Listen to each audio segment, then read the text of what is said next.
coming, the Yanks are coming, the drums rum-tumming everywhere.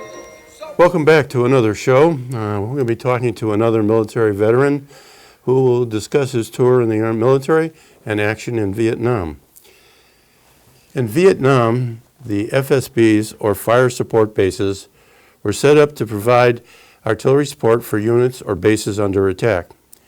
These bases were only supposed to be used for short periods, as they were not heavily defended, as were the permanent bases, and they were moved frequently to allow so that they would not be overrun.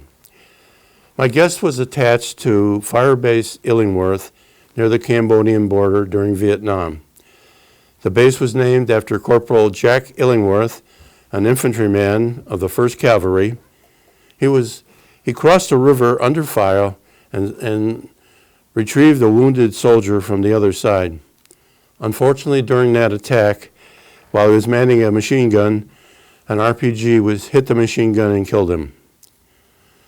The base was home to companies A, C, E of the 2nd Battalion, 8th Cavalry Regiment, and the 1st Cavalry Division. Units of the 11th Armored Cavalry and batteries of the 32nd Field and the 77th Field Artillery were also there. On March 26, 1970, C Company at that base was on patrol and ran into an ambush by the 272nd North Vietnamese Army Regiment defending a base. They were totally outnumbered. A serious fight went on, and they were surrounded. Eventually, reinforcements arrived, and they retreated back to the fire base. Of the 83 men who went into the fight, only 39 came out unwounded or killed. The fire base knew that they would soon be attacked. On the night of April 1st, the base was attacked by over 850 North Vietnamese regular army units. They attacked the base and broke through several strong points. They outnumbered the defenders 4-1. The defenders were pounded by mortar and fire and RPGs. During the fighting, 25 men were killed and 54 were wounded. Our guest today was a combat medic involved in the action and was wounded there. My guest today, Mr. George Ahearns, was drafted into the Army on April 1st, 1969, attended basic training at Fort Bragg, North Carolina, went to Fort Sam Houston in San Antonio, Texas, and trained as a combat medic. He was deployed to Vietnam in October of 1969. He was assigned to the 1st Cavalry Division, 2nd Battalion, 8th Cavalry Regiment. He saw service in the jungles on patrol and was sent to Fire Base Illingworth. He left Vietnam in October of 1970 and finished his tour at Fort Knox, Kentucky. His decorations include the Purple Heart, the Bronze Star with an oak leaf cluster, which symbolizes a severe act of valor with a V for valor, the Combat Medal Badge, the Vietnam Gallantry Cross with a palm, and a Presidential Unit Citation, an Army Commendation Medal, a Meritorious Service Citation, and the Vietnam Service Medal, and the Republic of Vietnam Campaign Medal. George, thanks for coming on my show. Thank you for having me. Do you have any remembrances of basic training? I think anybody who went to basic training remembers certain things, yeah. What was the one thing you remember the most out of it? Oh, teasing guys that they were going to be a medic. And then end up being a medic. That was a shock to me. It's funny how it goes in there. What went through your mind when you received orders to go to Sam Houston and train as a medic? Well, I really didn't know what I was getting into. I don't know why they selected me. You know, I was drafted. I was made a medic. The Army didn't give me much choice in what I did. Did you feel worried? Yeah, absolutely. Life expectancy of a medic at that point, rumors, let's say it wasn't appealing. It was, Right, rumors are pretty much actual. Yeah. Tell us a little bit about that training as a medic, what it consisted of. Well, the first thing they teach is, first aid, for 3 steps of first aid. Then they taught you about putting bandages on, doing IVs, treating people for shock, tourniquets, things like that. But did it get more complex as it went on? I should tell you that we basically were Band-Aids. Stabilize the person, get them on a helicopter, get them to the rear. That was the average soldier today probably knows 5 to 10 times more about medical treatment than I was taught. Just the average soldier, not the medic. Did you feel like when you got out of that training, you were ready to be a combat medic? No. How'd you travel to Vietnam, and what were your thoughts when you got there? Well, I traveled by air. They used 2 different air routes. They would fly up to Alaska and down the Asian coast, or they would fly across the ocean and island hop. I did the island hop, and I've never seen another jet with this insignia on it. It was Saturn Airlines. I don't know where it's at now.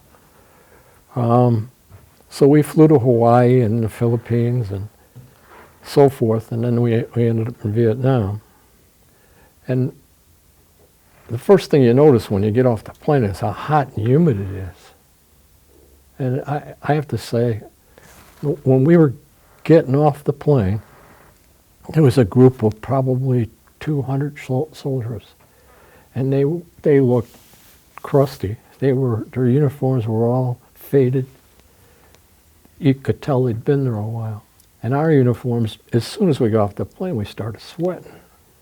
And I think I sweated for 3 weeks before my body actually acclimated to the temperature and the humidity there, because it was so bad. But that's what I remember most, is how hot it was. When you were assigned, did they give you any additional training before you went to your unit? Yes, they assigned me to the 1st Cav Division, and then the 1st Cav sent us to advanced jungle training. And they taught you about setting up perimeters, all the insects and the snakes that you should be aware of. And they taught us to repel. So, Now, repelling is taking a rope and getting out of a helicopter, right? Yes, yeah. You wrap it around your thighs and your waist, and you're actually able to stop yourself if you want to. But if you're repelling out of a helicopter, you don't want to stop. You started on combat patrols in the jungle. Can you explain to us a little bit about what a jungle patrol is like? Well, you'd get up in the morning, and the lieutenant would call in, and he'd get some coordinates where they'd want us to search and destroy. That was basically what we were doing. And then you'd put your pack on, and the point man would have directions, and we'd follow him. What's it like being out in the jungle? It's scary. It's my pack weighed about 85 pounds, and it's 90, 95 degrees, sometimes 100. Humidity is ridiculous. You're fighting bugs and snakes and different insects, and trying to be aware of your surroundings so you're not hitting any booby traps or things like that. So you got to rely on each other. I mean, and that's the whole key was, having trust in the people you're with. Were you on the jungle patrol when Charlie Company was ambushed by the Vietnam Regular Regiment? You mean in the Dog's Head? Right. No, I was on Firebase Illingworth, I believe. There were a lot of casualties. Did they come back to the fire base? No, they took them right to the rear. After the attack, Firebase Illingham was prepared for attack. Can you tell us what they did to prepare for the attack? Well, they had some sort of detection in the jungle line, and they knew that there was a buildup of troops, so they put everybody on alert. At one point, there was a mad minute, and the mad minute is everybody grabs their weapon and starts firing aimlessly, but just to stop a threat if there is one. And it didn't work.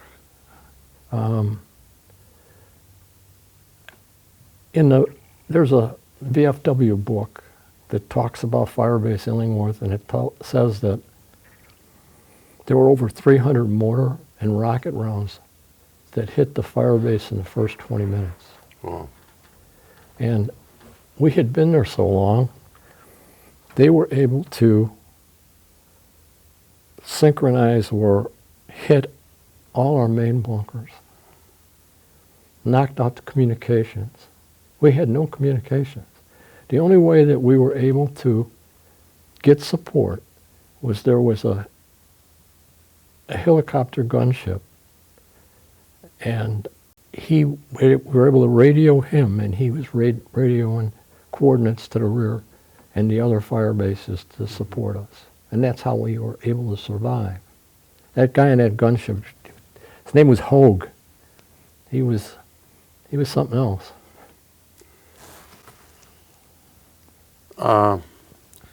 Before the attack, you had re-emplacements come in, didn't they? Did that help any, or? Well, it helped as far as manpower, but they were FNGs. Right. They had no experience. I mean, how would you like to get off a helicopter? You go to a fire base, and then in the middle of the night, you're being attacked. I mean, right. It's like somebody coming through that door now. Where were you located at when the attack started? I was in the medical bunker. There were 3 of us there. Randy Mays, Steve Johnson, and myself. And Randy Mays was the superior ranking medic. While the attack was happening, we had a thud on our roof of our bunker. Mm-hmm. And then when they started yelling for a medic, I was the lowest ranking guy. And he said, "You're out," Right. I crawl out of the bunker, and here's this round on the roof. It didn't explode. Wow. I didn't know whether I was better off outside or inside. I mean, that thing could go off. Yeah. When the replacements came in, there was an Army chaplain named Father Boyle. Boyle. Did he help with the wounded? And what effect did he have there?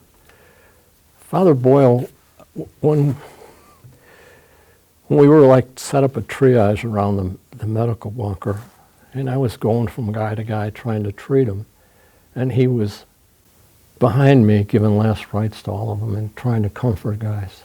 He was unbelievable. I have to say that if anybody that I've ever met deserved a Medal of Honor, it would have been Father Boyle. He didn't fear for his life. He believed God would take care of him. And, he volunteered for fire-based duty. And after that, he went on recon missions with Special Forces. I mean, he was unbelievable.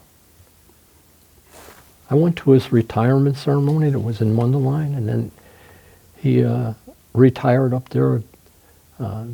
I guess there's a home up there for retired priests and stuff.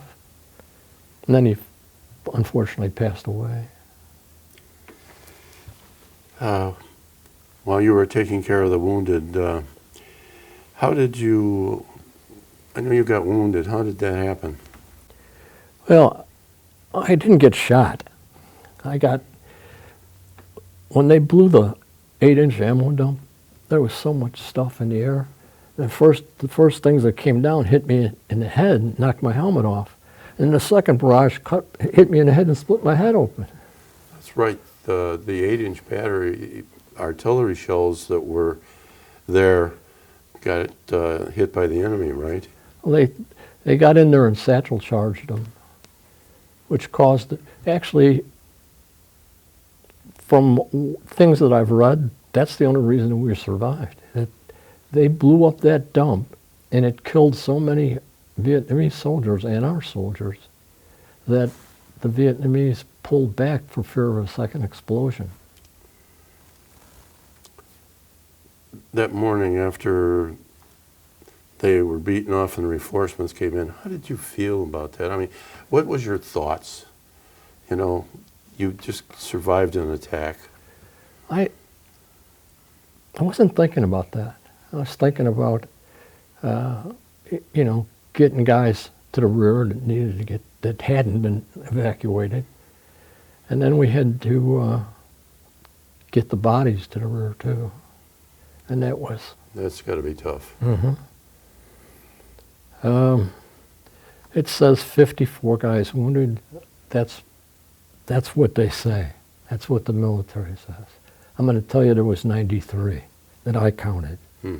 The 54 are probably severely wounded, unable to fight, but we had at least 93. Is there anything else you want to say about what happened that night? Or? Well, there was a lot of things that happened. I mean, crazy. I don't think that people could understand if I started talking about it. It's surreal. How is, when you're under fire, what's the main thing you're thinking about, especially as a medic? Well, the first thing happens when you start getting a shot at it, you fear. Mm-hmm.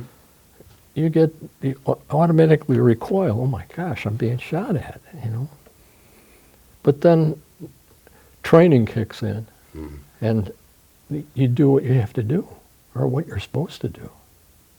At least that's what you hope happens. I guess that's what they teach us. Yeah.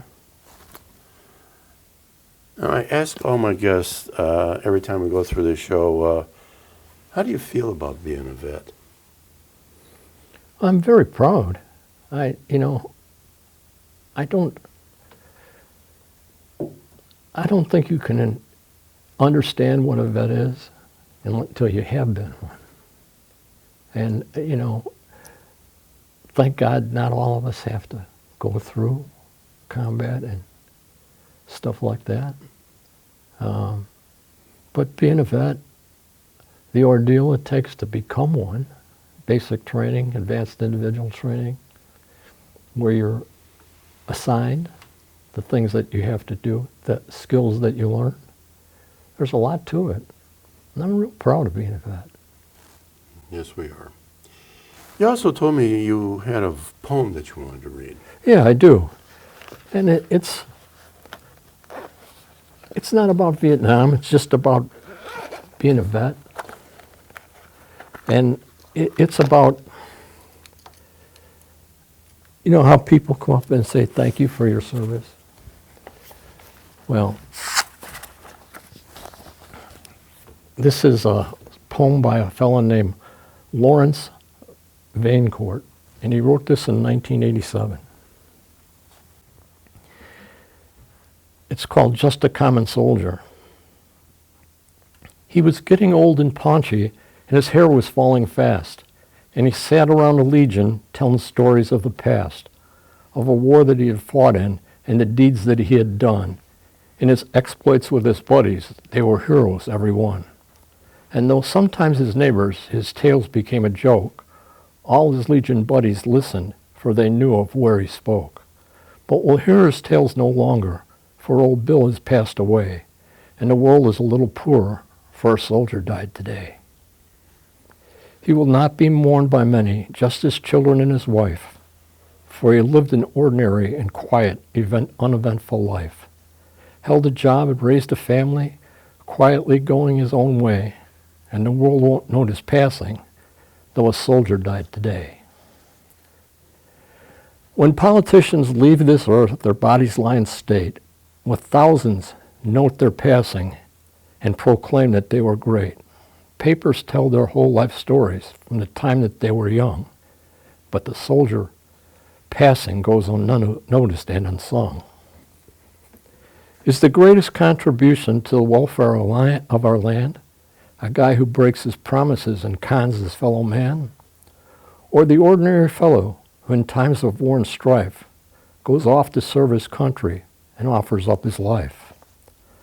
A politician's stipend and style in which he lives are sometimes disproportionate to the service that he gives, while the ordinary soldier who offers up his all is paid off with a medal and perhaps a pension small. It's so easy to forget them, for it was so long ago that the old bills of our country went to battle, but we know it was not the politicians with their compromised employees who won for us our freedom that our country now enjoys. Should you find yourself in danger with your enemies at hand, would you want a politician with his ever-shifting stand, or would you prefer a soldier who is sworn to defend his home, his kin, and country, and would fight until the end? He's just a common soldier, and his ranks are growing thin, but his presence should remind us we may need his like again.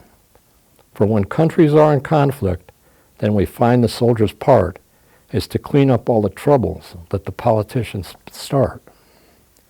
If we cannot do him honor while he's here to hear the praise, then at least let's give him homage at the ending of his days. Perhaps a simple headline in a paper that would say, "Our country is in mourning, for a soldier died today." Thank you, George, for being on my show. Thank you for having me. This pen and this coin. Thank you. Thank you. As you know, our group, Kruse's Krew, have been sending care packages to our troops deployed overseas for the last 24 years. And just to show you how important these packages is, I like reading the letters I've received from the troops over the years. Here's one of many years ago. Jim, thank you so much for the care package. It was a huge encouragement to me and my soldiers. I work in the intelligence office and have 14 soldiers in my office that are constantly out on missions and really enjoy getting snacks and miscellaneous things from the States. We never can seem to get enough wet wipes and deodorant since these aren't things naturally produced in Afghanistan. From all of us here at Task Force Canberra, everyone says, thank you very much, Jim. It's very encouraging to know that people are supportive of us. Sometimes when we watch the news, it does not seem that way. My first assignment was South Korea in 2007, where you were stationed. I'm sure Korea was very different between you and when I was there. I spent most of my time in Seoul, but traveled to the DMZ a few times. Most of my team will change out around Thanksgiving. I will be here until mid-April. I live in Phoenix with my wife, my 6-year-old son Malachi, and my 5-year-old daughter Mila. This is my 5th trip over here and likely my last. I may have one more scheduled in 2020 before I get out. The hardest thing for us to get over here are good razors, deodorant, chapstick and wet wipes, and jock itch and athletic sprays. We do a lot of missions, and Afghanistan's heat is brutal on the body. Gum is also a big hit here too, since it helps keep us awake. Thank you again for all you do. Please tell everyone we truly appreciate it. Very respectfully, Tyler. My friends, we are truly rewarded having men and women willing to go into harm's way for us, giving up so much time from family and home. I tell you now, other than raising my kids, this, I think, is the best thing I've ever done. I watched a Memorial Day service on Washington where Carl J. Chuck Kohler was honored. He told a story about what happened on December 7th at Pearl Harbor. A 17-year-old kid who wouldn't run for cover while being strafed by Japanese fighter planes and shot down one of them. When he finished, he said, "Most veterans do not tell their stories to families or other civilians." He stated, "They're wrong." He said, "If they don't tell their stories, history will die with them." This is why I do this show. So brave men and women's stories will be told and will live in people who hear these histories. Again, I thank you for watching my show. I hope that I'm successful at allowing these stories to be told. I look forward to you on our next show next month here on PHTV4. Honor and respect.